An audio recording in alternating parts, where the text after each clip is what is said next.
On des rien, on a tout dit. Yes, Massif, c'est Spectre qui est FBB pour Parole Inutile. On parle pour ne rien dire, mais en disant rien, on a tout dit. Aujourd'hui, je vous ai donné le choix sur Instagram. Encore une fois, suivez-moi sur Instagram si vous voulez faire partie des choix de vidéos pour savoir de quoi on va parler chaque semaine. Pas chaque semaine, parce que des fois, je le prends en mode dictateur. Mais suivez-moi sur Instagram pour participer au sondage. Et aujourd'hui, vous aviez le choix entre le parcours d'X-Men ou le clash entre Dawa et Dali. Vous avez choisi le parcours d'X-Men. Donc, on va se faire ça tout de suite. Mais avant, on m'a soumis un petit son pour la playlist Inutile d'un artiste guadeloupéen qui s'appelle Dross avec le son Mama Isis qui est un peu une sorte d'afrobeat. J'ai trouvé ça assez sympa. On s'écoute ça tout de suite. Let's go! Les nuits des encamades pour Isis, mama, mama, mama, mama, Isis, mama, mama, mama, mama, Isis, mama. Donc, on va commencer tout de suite par le parcours d'X-Men. X-Men, on sait, c'est un artiste très important dans le dancehall martiniquais, qui a une carrière quand même assez longue quand on regarde maintenant. Elle a duré quand même plus de 10 ans. Le parcours est quand même assez intéressant. Donc, on va se faire ça tout de suite. X-Men, c'est un peu l'archétype du chanteur dancehall. Pourquoi je dis ça? Si tu compares à des artistes comme Admiralty qui a fait du dancehall, mais qui a aussi fait des sons comme Tigwadada Mohamed, qui a fait des sons avec Kassav, qui a signé à Universal, qui a fait des sons avec Diams, etc., etc. Si tu compares avec Pai qui est un artiste très dancehall, mais qui a aussi fait les Week-ends L'Enrivé, et voilà, qui n'est pas juste un artiste dancehall, qui est aussi prof, qui a aussi eu une émission radio. Si tu compares avec des artistes comme... voilà, comme Missy Sadik ou... Voilà, X-Men, c'est vraiment... Chris qui est un artiste dancehall, mais qui a aussi ouvert son label et qui a signé des artistes. X-Men, c'est vraiment un artiste, quoi. Qui est arrivé, qui a commencé en chantant du dancehall et qui, 15 ans plus tard, chante toujours du dancehall. Pas de la même façon, mais voilà, je trouve vraiment que c'est un archétype du gars qui est un chanteur de dancehall avant tout. Il commence à... alors, j'ai pas envie de dire qu'il commence, puisqu'on sait jamais vraiment quand un artiste commence, quand il commence à chanter dans sa chambre, etc., quand il fait des freestyles sous sa véranda. Il y a vraiment une vidéo de lui en train de faire un freestyle sous sa véranda.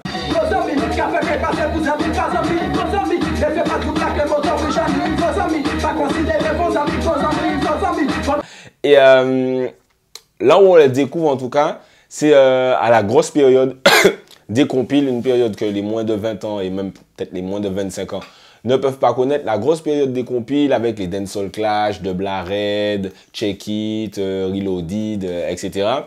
On le découvre, alors il est au sein du groupe RFX, donc RFX pour Rot MC, Faudel et X-Men, avec des sons comme TNT, Madini Nani Nana, je crois aussi que c'est le groupe RFX.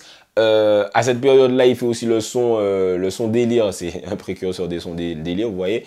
L'alphabet mal élevé, donc je sais pas, c'est lui qui a inventé aussi, il l'a juste mis sur un rhythm dancehall en tout cas. Mais en tout cas, voilà, c'est à cette période qu'on découvre X-Men. C'est-à-dire que c'est pas encore X-Men, oh mon Dieu, superstar, mais c'est à cette période-là qu'il fait son entrée vraiment dans le game.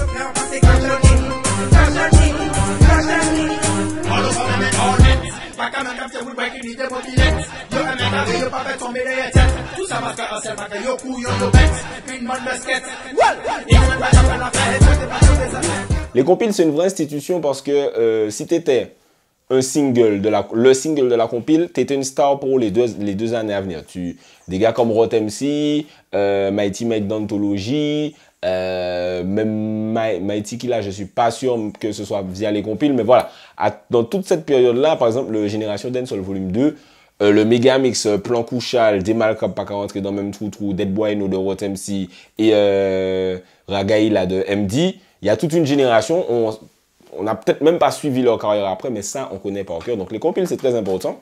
La première fois où je vois du coup X-Men, puisque je l'entendais mais je le voyais pas, c'est sur la compile Vibes Dancehall. Il est dans le Megamix juste après Mighty Killa. Mighty Killa qui a la majeure partie du Megamix. Et juste après, tu as X-Men avec Kamehameha.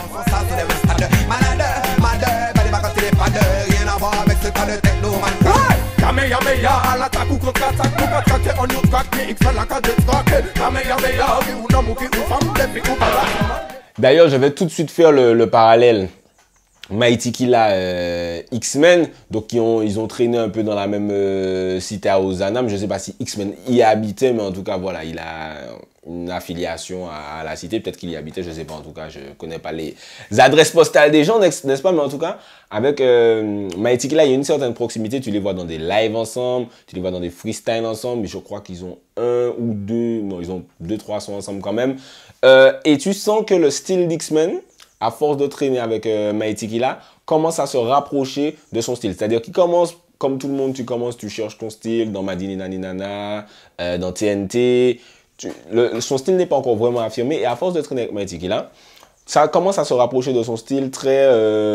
voilà, il y a beaucoup de rimes, des rimes des rimes riches qui s'enchaînent, pas juste des rimes en « et », mais tu essaies d'avoir deux syllabes dans ta rime, des punchlines, entre guillemets, punchline version dancehall, des trucs qui font rire, du storytelling. Voilà, c'était la spécialité de Mighty Killa et qui est un peu devenu le truc d'X-Men à cette période. C'est-à-dire que par exemple, c'est des gars qui pouvaient monter sur une scène, dire au DJ baisse le rythme, chanter et le massif allait réagir à ce qu'il disait. Pas là maintenant, en 2019 et même depuis 2011-2012, le massif réagit beaucoup à l'instru. Tandis qu'à cette période-là, le massif réagissait énormément aux lyrics. Donc voilà, son style se rapproche beaucoup du style de Mighty Killa à cette période.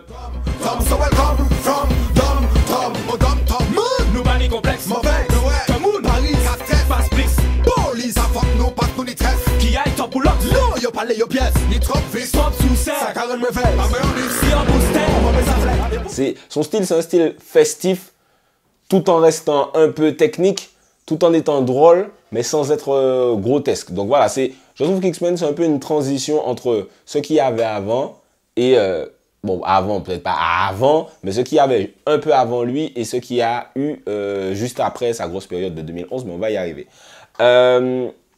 Par exemple, Le Petit Jeu, qui est son premier gros single en 2006, on sent vraiment le style X-Men. C'est-à-dire, je parle de meuf, je suis drôle, je suis coquin, mais je dis pas ouais, ma qui prend au coin, nanana. Voilà, c'est assez subtil pour être passable en radio et assez coquin pour faire rire les jeunes. Et il y avait tout le truc, ah ouais, il ressemble à Snoop Dogg, les filles aiment le voir, machin. Donc c'est tout le personnage X-Men à cette période et qui, pour moi, est le personnage X-Men entre guillemets jusqu'à maintenant. Le petit jeu, ce qu'on fait tous les deux. De la chambre.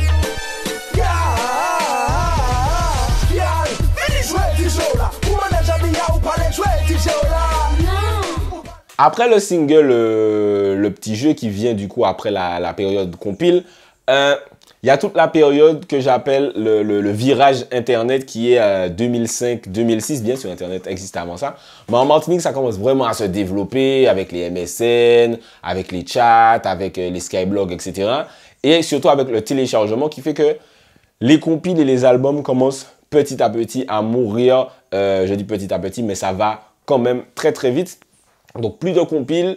Donc X-Men est comme 98% des artistes se tournent vers Internet, vers les sites comme World Music Crew à l'époque, ou même simplement les sons qui tournent sur MSN, pour faire tourner sa musique. Et personnellement, cette période, c'est ma période préférée d'X-Men.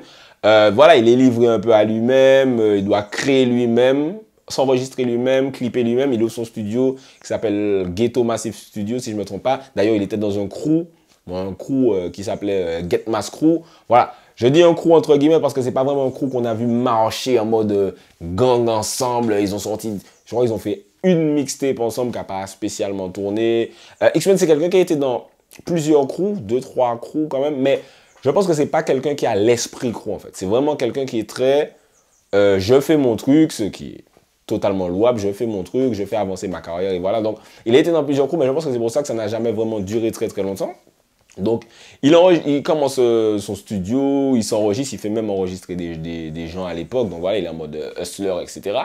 Et c'est ma période préférée d'X-Men. Personnellement, 2006, 2007 jusqu'à environ 2008, C'est là que t'as des sons comme Descendant Congo sur le Moto Redeem, Règlement de compte en featuring avec Rot MC, avec notamment l'enfant qui tient le fusil à pompe dans le clip qui a traumatisé plein de gens. Cours de rime que j'ai moi-même remixé quelques années après. Jour spécial en featuring avec Jadem. Welcome to Madinina. Welcome to Madinina, énorme hit qui est un peu une reprise de Welcome to Jamrock, mais version Madinina où il cite tous les quartiers chauds de la Martinique. Prise d'otage, moi kidnappé le Père Noël quand il avait fait un freestyle avec Killa Show. Tout le monde était en mode ah putain machin. Et on est tellement resté bloqué sur le freestyle, sur le Sidewalk University Redeem qu'au final le son, il l'a même pas spécialement pété, mais le freestyle était ouf. Badman pas carré sur le Twice Again Redeem.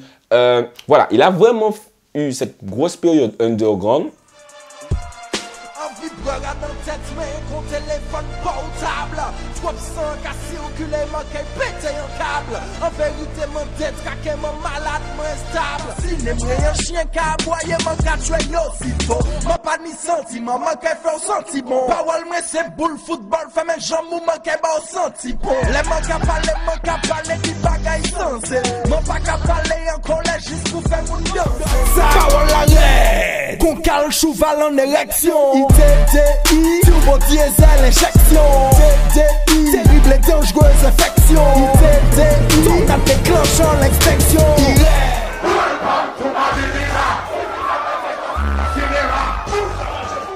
Où il faisait du sale, et c'est ma période préférée d'X-Men. Et en fait, c'est pour ça que ce qui vient après cette période, je l'ai compris il y a quand même un petit moment. Ce qui vient après cette période, pas seulement pour X-Men, mais pour le milieu dancehall en général, ne me pète pas parce que cette période 2005, 2008 environ, allez, 2008, cette période est tellement lourde.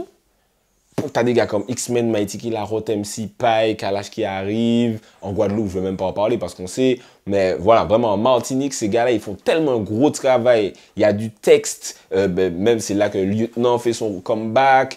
Voilà, il y a du texte, il y a des constructions de sons, les instrus sont bad. Il y a de la recherche. C'est pas juste, j'arrive et je te fais danser. C'est d'ailleurs la grosse période où tout le monde dit, ouais, le dancehall, c'est une musique pour penser et pour danser et nanana. Et vraiment, cette période de 2005 à 2008, mine de rien, ça a duré 3 ans, mais j'ai l'impression que ça a duré super longtemps.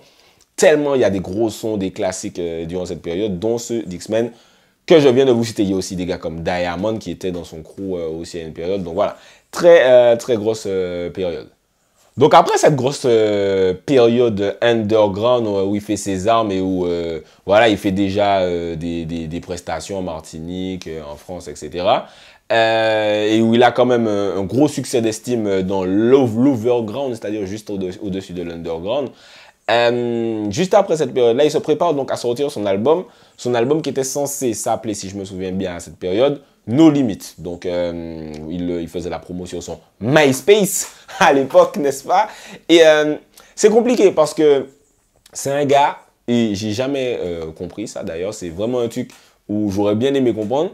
Il n'a jamais été signé ni à Killa. Enfin, je crois pas qu'il ait été signé à Killa. Il faisait des trucs avec Killa, je crois, parce qu'il était proche de Mighty Killa, écrit ça un moment, mais il n'a jamais été signé, je crois, à Killa.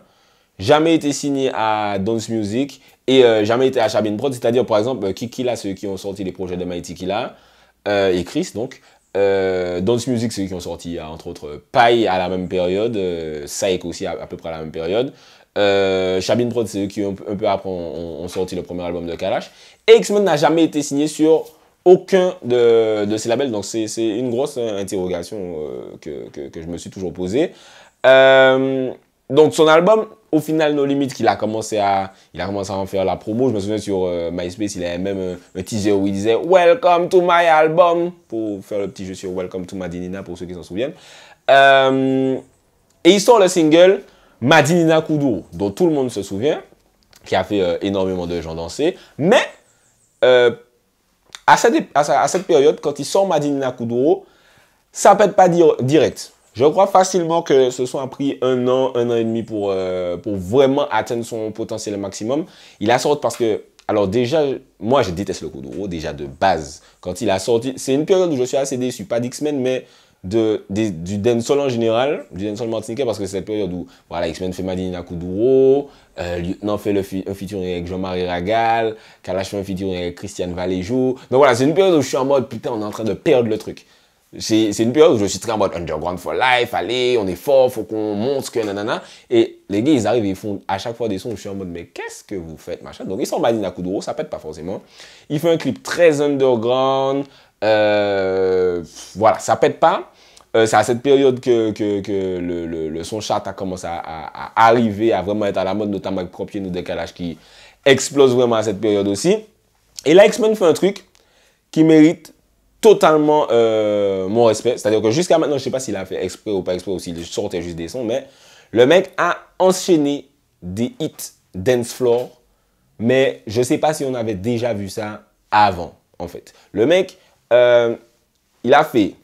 Alors, à cette période, enfin, un peu avant, il y avait Kayla Show de Byron qui joue en boîte, mais c'est une grosse période où les sons martiniquais ne jouaient pas en soirée martiniquaise. Vraiment. C'est-à-dire que j'avais même un lyrics dans un son qui s'appelait Ghetto Jet Set, où je disais, vous n'êtes pas qu'à passer local, concis créole, c'est pas ta zot, gars, ça les DJ à Vibes Cartel, c'est pas zot.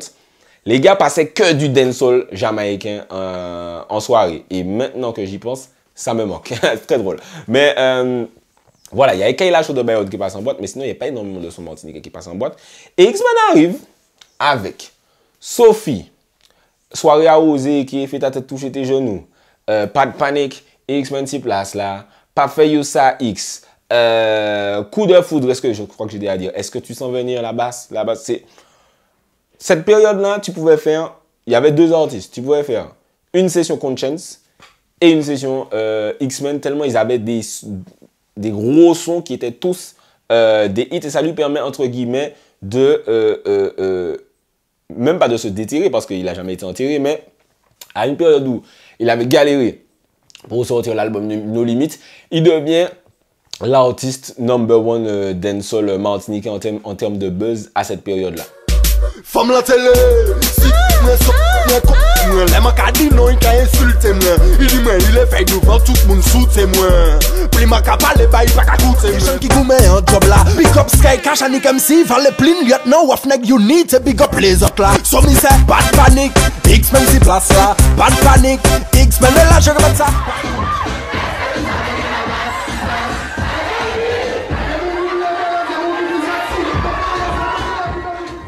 Il finit du coup par sortir son album qui change de nom, il l'appelle finalement Atypique.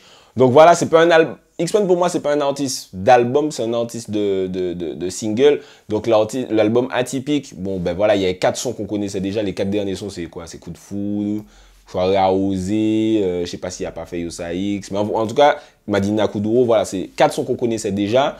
Il y a le 9 novembre 84 qui est Bad aussi, qui est un son autobiographique. Mais voilà.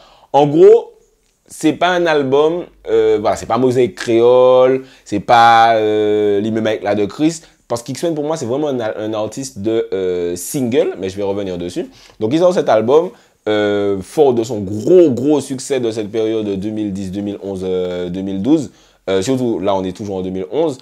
Il pose beaucoup sur des instrus de DJ Ken à cette période, DJ Ken qui est depuis le DJ officiel de Kalash. Ensuite, alors, il a son apothéose au Bataclan. Je crois qu'il devait faire son concert ailleurs, mais c'est ailleurs à brûler, je ne sais pas c'est où. Et finalement, il a fait son concert au Bataclan. Et ensuite, grosse apothéose en Martinique, où il a 2 dates à l'Atrium, tellement il y a de la demande. À cette période, je me rappelle être allé au concert de Paï. Et peut-être quelques mois après au concert d'X-Men. Et franchement, je me suis dit, Paï, il écrase sur scène. On sait que Paï c'est un showman, voilà, avec la serviette, les popo, il fait des reprises de machin. Mais pourquoi j'ai préféré j'ai préféré le show d'X-Men et je préfère les shows d'X-Men parce que moi je suis un gars très sur les lives dancehall où je me base sur le catalogue de l'artiste. C'est-à-dire que Bounty Killer, je sais pas qui, Movado, machin, Vibes Cartel, ils vont monter sur une scène, Benny Man. Ils vont chanter leur catalogue et à chaque son, on va dire « Ah putain, machin, pull-up, da. » Là où Paï va se baser sur le turn-up, le willélé comme il aime dire, X-Men, il va vraiment chanter ses sons et chaque son, c'est en mode « Ah putain, ce son-là, c'est vrai. Ah putain, ce son-là, c'est vrai. » Donc voilà, son grosse apothéose à l'Atrium, les 2 dates, il est arrivé sur scène à moto, machin, donc grosse fête à l'Atrium. Et donc, c'est un peu l'apogée de sa carrière. C'est un peu le moment où il est arrivé tout en haut. Le gars qui est parti des compiles, qui a galéré dans l'underground, que les maisons de disques locales n'ont pas signé. Finalement, c'est lui qui, boum, fait son gros, ses 2 dates à l'Atrium. Donc c'est un peu l'apothéose de sa carrière à ce moment-là.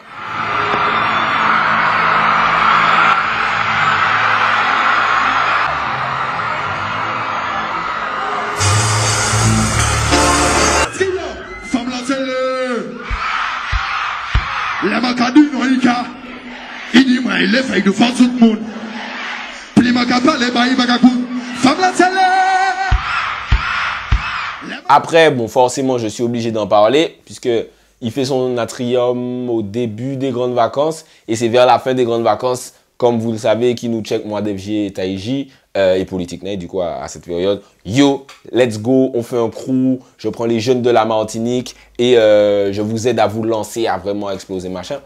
À cette période, c'est une très très bonne idée. Donc, comme vous le savez dans ma vidéo X-Men et notre crew raté que vous pouvez aller regarder, ça n'a pas du tout fonctionné pour les raisons que je vous ai citées juste avant. Je pense que X-Men, c'est pas un gars crew, en fait. Je pense que c'est un gars qui doit fonctionner en solo. Et à cette période, c'est une très très bonne idée.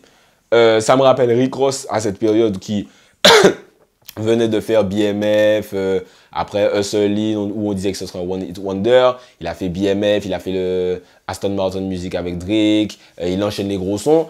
Et il se dit, voilà, je suis un big boss, je parle de Rick Ross, hein. Maintenant, je vais prendre des petits et les mettre sous ma coupe pour montrer que je suis vraiment un patron. Et je pense que c'est ça qu'X-Men avait en tête ou avait comme projet. Au final, ça n'a pas du tout fonctionné parce que voilà, c'est pas dans son mode de fonctionnement. Et juste après la fin de Mad Attack, c'est moi qui mets fin officiellement à Mad Attack. C'est moi qui lui dis, bon, on tue ça, même si bon, dans le crew, ça se sentait que c'était un peu mort, tout le monde faisait un petit peu ses trucs de son côté. Mais c'est moi qui dis clairement, bon, et regarde, on tue ça. Et juste après, mais vraiment juste après, j'entends l'annonce, il signe à Step Out.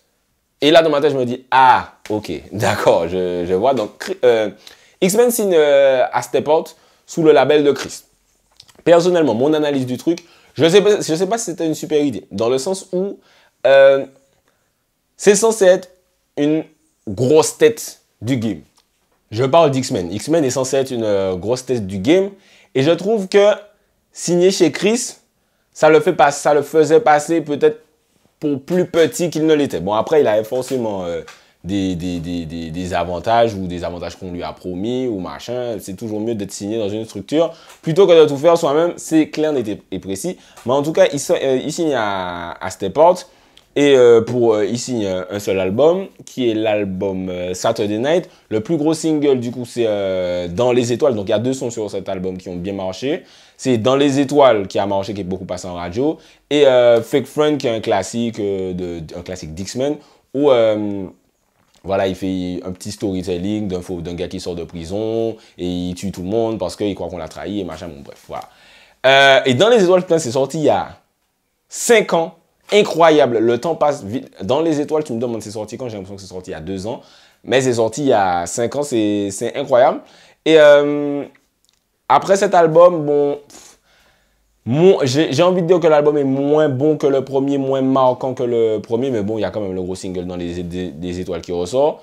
Il rompt son contrat, ou bien son contrat, je sais pas, se termine avec Step Out, et il monte sa structure, Turn Up Music. Donc, je crois qu'il est solo sur cette structure pour l'instant. Donc, je crois que c'est plus une structure pour produire ces trucs, soit lui-même qu'une structure pour produire des gens, machin. Et donc depuis, bon, je ne vais pas vous revenir sur tous les sons qu'il a sortis depuis. Vous suiviez déjà, je pense, le game. Il a sorti la mixtape d'Ibadest. Il a sorti Prends Distance. Le son avec Karimi qui a bien marché en radio. Toda la Noche très récemment qui a bien marché aussi. L'OVNI, Rien à prouver, qui est un peu X-Men, qui revient à sa période de 2005-2006, machin. Voilà. Si je dois faire une analyse de la carrière récente d'X-Men, c'est, je trouve dommage qu'il soit resté dans le même truc, dans le truc de je suis un artiste festif, je fais des sons pour faire la fête. Moi, je trouve ça dommage par rapport à mon appréciation de la musique. Mais, dans un sens, il a raison aussi. Pourquoi? Parce que il connaît sa formule. C'est la formule X-Men, c'est je vais te faire un single festif, comme je suis X-Men, il a mérité d'être X-Men, comme, voilà, Paille a mérité d'être Paille, etc., on mérité d'être, etc. Comme je suis X-Men, je vais faire tout dans la noche.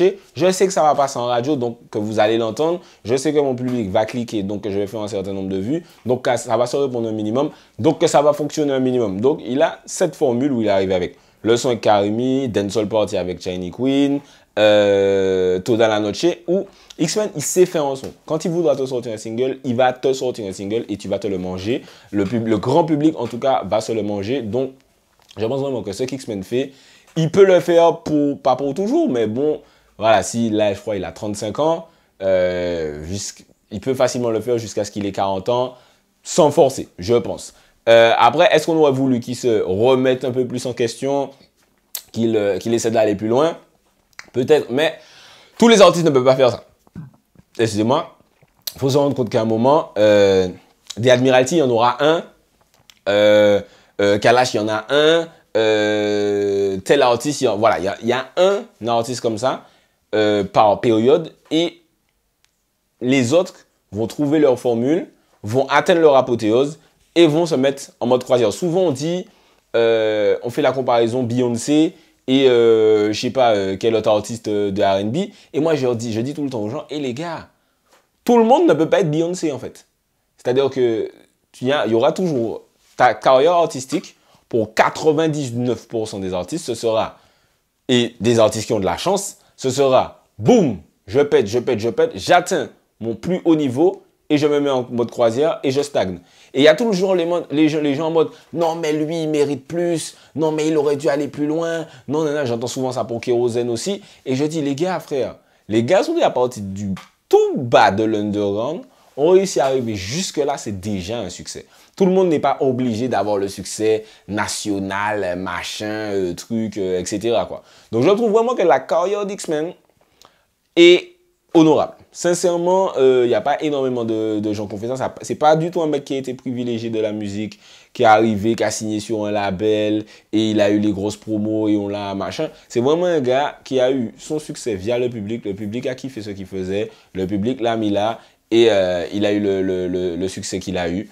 Donc, n'hésitez pas à me dire si vous êtes d'accord avec un peu le parcours que j'ai fait d'X-Men, son parcours dans les compiles, son parcours underground, sa grosse période en 2011 où il a fait bouger tous les dance floors, ensuite sa signature à Step Out et le moment où maintenant il est en mode croisière. Je pense que ça résume un peu la carrière d'X-Men actuellement. Je crois qu'il est en préparation d'un album, je ne suis pas spécialement sûr. On verra ce que l'avenir nous réserve. N'hésitez pas à me donner vos avis. Suivez-moi aussi sur les réseaux sociaux. Twitter, Instagram, j'ai réinstallé Snapchat finalement, donc vous pouvez me suivre aussi sur Snapchat. Abonnez-vous à la page, l'objectif c'est 350 000 fans, donc il nous manque à peu près 349 000 fans, non je rigole, mais en tout cas, n'hésitez pas à vous abonner à la page YouTube et à activer la cloche pour ne rater aucune notification. C'était Specta pour Parole Inutile, on parle pour ne rien dire et en disant rien, on a tout dit. On des oreilles, on a tout dit.